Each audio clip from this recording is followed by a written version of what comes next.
pagpupuri, pagluluwalhati at pagsampay para sa ating pinakamamahalan sa po lamang, dobling paggalang at pagrespeto, at patuloy na pag-aalat alat turot aral sa ating ginituang turot aral ng ating beloved Honorable Pastor Will Disrada Almeda at ating beloved Assistant Pastor Nina C. Almeda.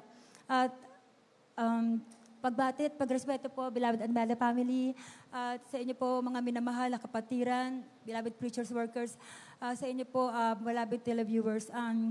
Nagpupurito ko pa salamat po ako sa ating mahal na Panginoon, bagamat napakamahiyain ko po.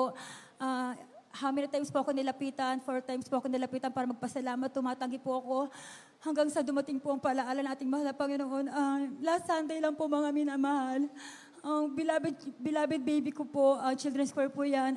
Hindi po Children's Choir member po. Sa hindi po inaasahan mga minamahal. Bigla pong pumunta po yan si nagbamit po yan mga minamahal at nag-LBM po yan. Tuloy-tuloy po yan mga minamahal. Humingi po ako ng tawad sa ating mahal na Panginoon. Nagsisik po kami.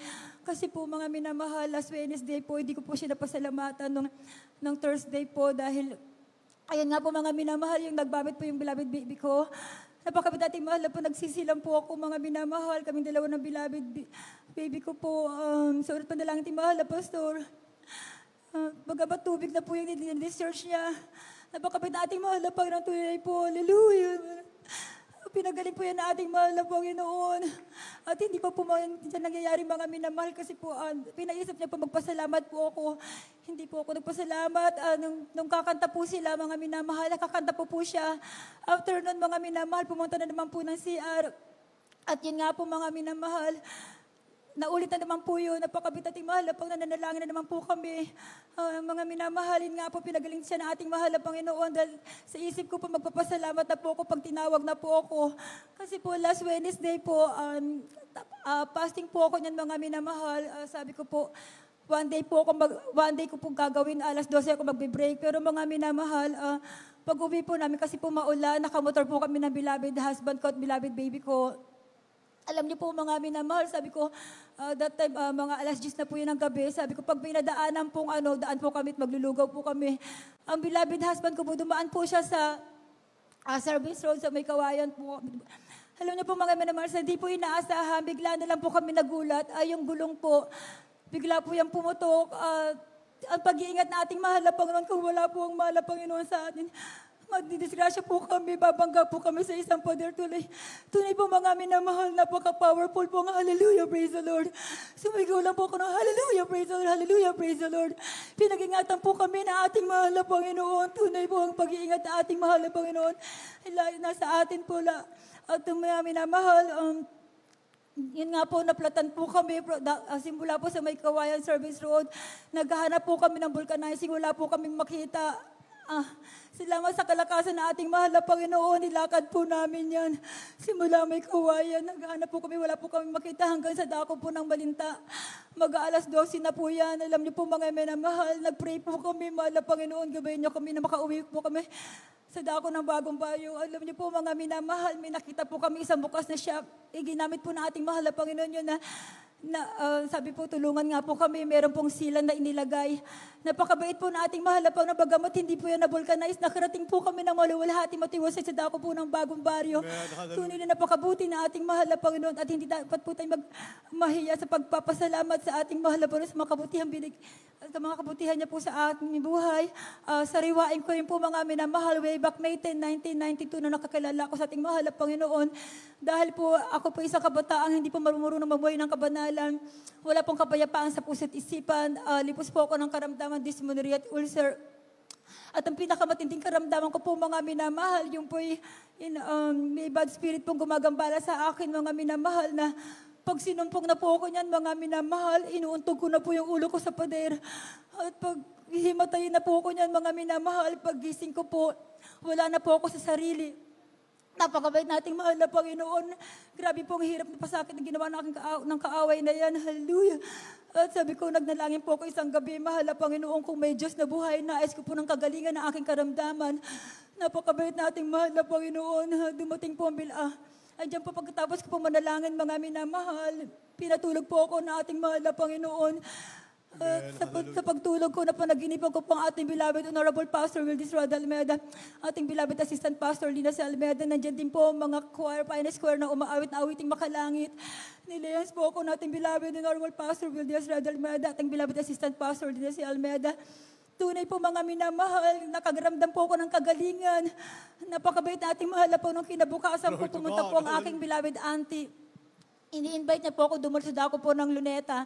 Pinakita niya po yung magazine na yan. Tunay po mga minamahal, nanindig po ang balahibo ko dahil yan po yung napanaginipan ko. Hindi na po ako nagdalawang isip mga minamahal. Sumama po ako sa aking beloved auntie. Dumalo po kami sa Luneta. Alam niyo po, pagdalo po ng sa Luneta, talaga pong andyan po, signs, wonders, and miracles po talaga nakapaloob sa This is the True Source of the Living God. Alam niyo po mga minamahal, bilang nag-observe po, nakita ko po mga minamahal, magparade nga po kung sino po yung mga nasa dabuhalang relihiyon. Umatras po yan mga minamahal at ang tumayo na po ang ating beloved Pastor Wildis Rod Almeida. Simula po sa napakainit ng araw na yan, bigla po yung nagdilim sa baybuhos na malakas na ulan. Talagang God is with us. Talagang kasama natin ang ating mahal na Panginoon. Pinakita na ating mahal na Panginoon ng mga himala. Isa po ako sa lumapit at tinanggap ko po ang ating mahal na Panginoon bilang sariling tagapagligtas, Diyos at Hari ng aking buhay. Alam niyo po yung mga kasabayan po namin magpabautismo sa tubig sa dagat, tubig sa pangalan ni Jesus. Maraming pang mga karamdaman, mga pilay, pipi, bulag at bingi, talagang pinagaling na ating mahal na Panginoon. Kasama na po ang aking beloved sister na mayroon po siyang cyst sa kanyang left hand. After po baptism sa tubig sa pangalan ni Jesus, instant po pinagaling na ating mahal na Panginoon. At ang aking karamdaman po, pinagaling na po na ating mahal na Panginoon ang dysmenorrhea at ulcer. At ang karamdaman na naalihan nga po ng bad spirit, tunay po, from simulang noon hanggang ngayon, talagang di na po ako binalikan yan. Talagang andyan po ang pag-iingat na ating mahal pa ng kagalingan ng ating karamdaman. At dyan po mga minamahal, sa dako rin po, alalahanin ko po, sariwain ko po sa dako po ng Cubao, talagang kaskasero po yung mga bus dyan.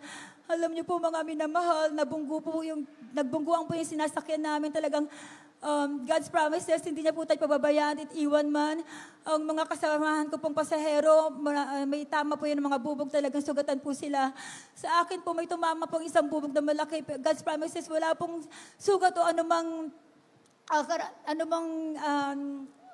pong mga sugat na tumamo sa akin. Talagang pag-iingat na ating mahal pa nandiyan po. At sa dako rin po ng Muñoz, galing po ng overnight mga minamahal. Alam niyo po, hawak ko po yung cellphone ko, nagte-text po ako dahil uuwi na nga po ako ng bahay. Bigla pong may humablot ng isang magdanakaw. Hawak-hawak ko po yan, napasigaw lang po akong hallelujah, in Jesus' name. Alam niyo po, napasok po yung magnanakaw na yan, binitawan niya po yung cellphone ko. Napakabait na ating mahal na Panginoon na hindi niya po nakuha yung cellphone ko. At mga minamahal, sariwain ko din po mga minamahal na dalaga pa po kami, galing po kami ng Necro noon, mga minamahal, dalawa ko pong kapainas choir. May sumakay po, sinasakay po namin jeep papunta pong Bagong Baryo from May Kawayan po. Grabe po, mga kalalakihan po, nanilisik po yung mata nila. Andiyan po mga minamahal, may gagawin po hindi maganda yung isa sa akin. May dala po akong leaflet, bagamat napakamahiyain ko. Hallelujah, praise the Lord, taga Jesus Miracle Crusade po kami. Sa panalangin ating beloved Honorable Pastor Wildis Rod Almeida, alam niyo po mga minamahal, yung mga kalalakihan na yan, bumaba po yan. Takot po sila mga minamahal. Napakabuti na ating mahal na Panginoon na nakauwi kami from May Kawayan hanggang Bagong Baryo. Pag-iingat na ating mahal na Panginoon nandiyan lagi. Sariwain ko rin po mga minamahal. Ang pagbibigay po yung susi ng pagpapala.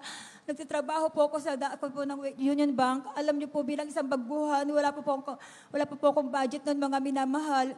Pagkakain na po kami sa kantin, ang sasabihin po nila sa akin, andiyan na si Miss Kalahati Girl, kalahating kanin, kalahating ulam. Alam niyo po mga minamahal, napakabait na ating mahal na Panginoon sa pagbibigay po yung susi ng pagpapala. Yung first fruit ko, binigay ko po sa ating mahal na Panginoon. Nandiyan po yung promotion at nandiyan po hindi na po ako kumakain sa kantin dahil po may isang kapatiran yung boss namin, ginamit siya ng ating mahal na Panginoon. Hindi po ako baka walang matira sa akin. Pero ang bait nating mahal na Panginoon, tuwing kakain kami, yan po sa class na restaurant na po, mga minamahal. Kaya po, hindi po tayo dapat manghinahol sa pagbibigay dahil ang mahal na po nagpo-provide lahat ng mga pagpapala sa atin. At sariwain ko rin po mga minamahal, nung worker po kami sa dako po ng Bangar. andyan po, akala ko po sa TV lang po yung makikita, pero napakabait nating mahal, pang nasaksihan po namin mga minamahal. Ang beloved husband ko po, napag-initan po yan ng mga tricycle driver, talagang kuyog po pala sila doon mga minamahal. Alam niyo po, pinagkaguluhan po siya, talagang nag-iisa lang siya sa gitna, pinaikutan siya mga minamahal, pinagsusuntok po siya, at kung ano pong may batong hawak sa kanya, pero may isang malaking naka-cover sa aking beloved husband, yun po ating mahal na Panginoon. Ang pag-iingat na ating mahal na Panginoon, nakalusot po siya nang hindi alam ng mga kalalakihan na yan, mga minamahal. Salamat sa pag-iingat na ating mahal na Panginoon. Hallelujah. Kaya po mga minamahal, nagpapasalamat din po ako sa ating mahal na Panginoon. Diyan din po na nakagat po ko ng aso, mga minamahal. Talagang kinagat po ko niyan. Talagang ramdam ko po ang sakit. Subalit, sumigaw lang po ako ng hallelujah, praise the Lord, hallelujah, praise the Lord. Di po tinablan ng pangil na yan ang aking binti. Talagang pinag-ingatan ako ng ating mahal na Panginoon. To God be the glory. Nagpapasalamat din po ako sa ating mahal na Panginoon. Kahapon po, kaarawan ko po kahapon na taglay-taglay ko pong pagpapalang physical material na physical na katawan, kalusugan po, magandang kalusugan. Salamat sa ating mahal na Panginoon dahil ang mahal na Panginoon provide ng mga pagpapala, bagamat wala pong kapera-pera. Bigyan namin po ang ating mahal na Panginoon, ang mahal na Panginoon na pamagpala sa inyo. To God be the glory. Kaya po nagpapasalamat po ako sa pagpapalang physical, material, financial. Higit sa lahat sa spiritual na pagpapala, ang lahat ng kapurihan, pasalamat, kaluwalhatian sa ating pinakamamahal na Panginoon po lamang. To God be the glory.